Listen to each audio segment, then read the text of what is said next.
There's a well-known quote which says,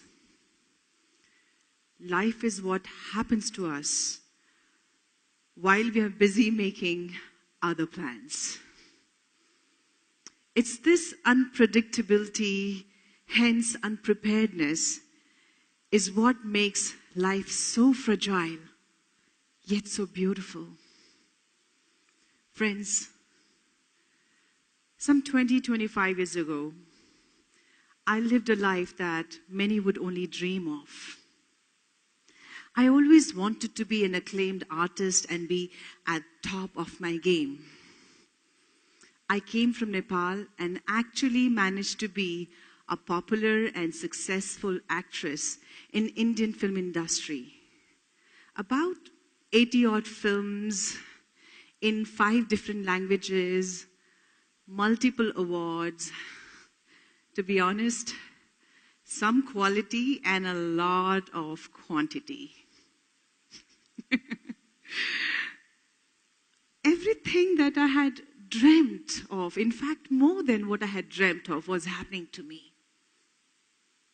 What I didn't know, that while I was in this most heady, most enjoyable ride ever, life had planned something else for me. That I would be thrown into a whirlwind of things where slowly I'll start to lose it all. Initially, it started subtly, like I signed a bad film, which flopped, and I got a bad review. And then there was another, and another, and another. But I didn't care, because even then I had some good directors wanting me in their film. So I thought, well, I can always bounce back. But that didn't really happen. I had developed an unhealthy lifestyle, which was attracting wrong company. Restlessly, I was moving from one bad relationship to another one. I was in a mess, and I was in denial. I fell flat on my face when my marriage broke. And soon after, I was diagnosed with aggressive form of cancer. Even my cancer was of an extreme kind. Let me give you a tip of the iceberg of how gruesome my treatment was, my chemotherapy was. That it was not of balding of the hair, losing eyelashes and eyebrows and looking sick and sad. That's how we cancer patients look. From that glamorous diva to this, it was not looks.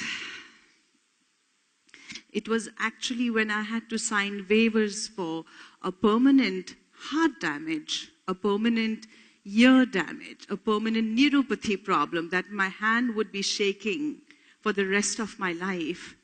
It's then I got scared, really scared.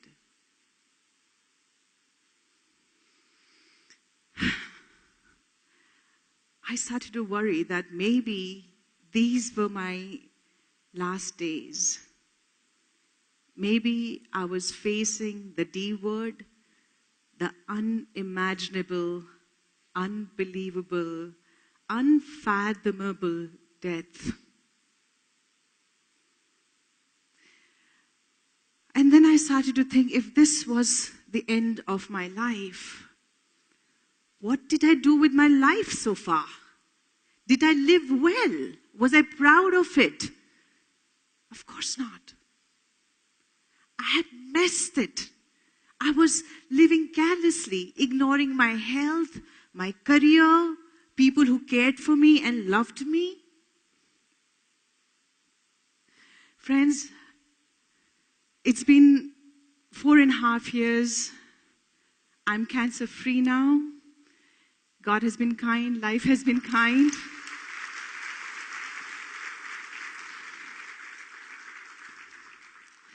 Not a single day that goes by that I forget the promise I made to myself when I thought I was dying.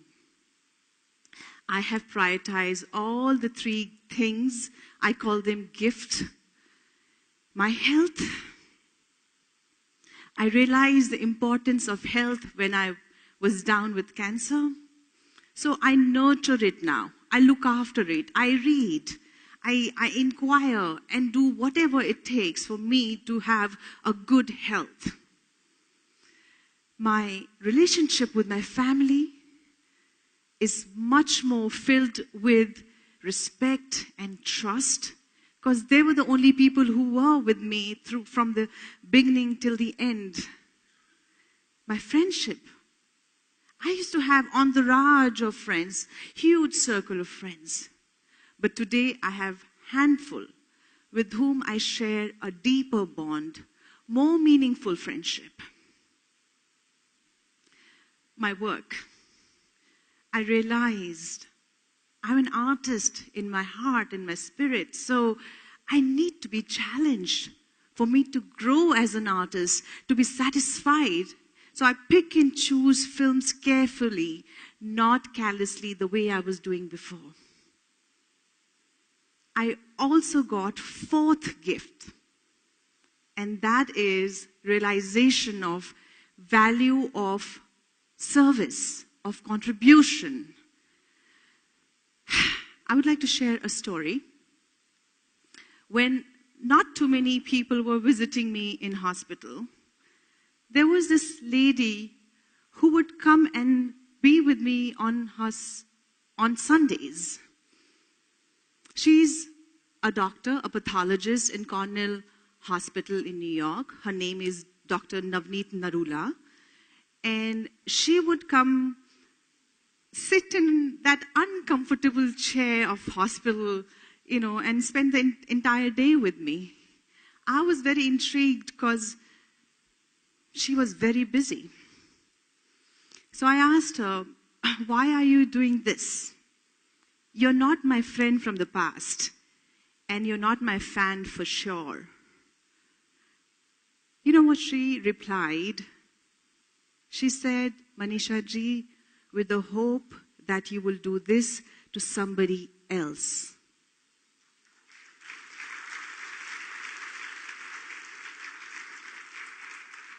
How simple yet so profound, isn't it?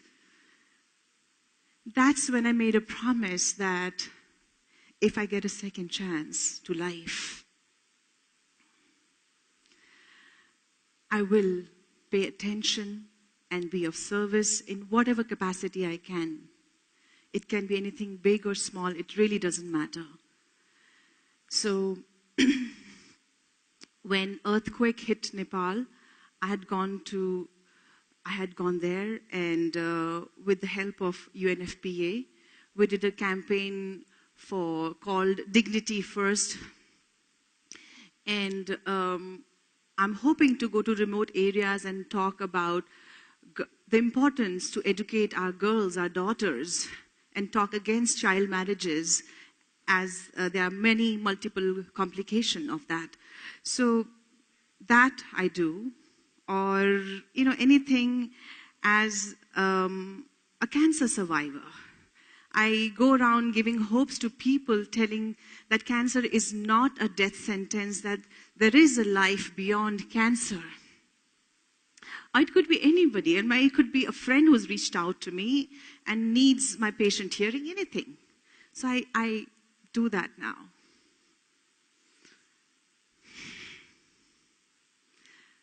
A large part of my story, this gambit of experiences, the highs and the lows, this name, fame, glamour, and the depth of despair of cancer, traumatic chemotherapy, facing death, is not actually about the incidences.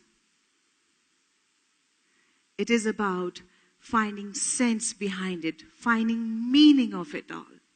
I had to make sense of things that had happened to me and the things that was happening to me. I found few such basic, simple principles, and because they are simple, we tend to take it for granted and don't apply them. I found, number one, that this life is a gift. I know it's a cliche, but it is a gift. And everything that comes with this life is a gift. This body is a gift. We need to nurture it, look after it, be grateful. We need to embrace that. People who cross our path, they are a gift. Number two, the importance of introspection. We need to dive into depth of our being, of ourself, to discover our truth and live our truth. As our time is limited, so we must make the most of it. We cannot be living somebody else's life, right? We cannot be living somebody else's idea of life, what is good and what is bad.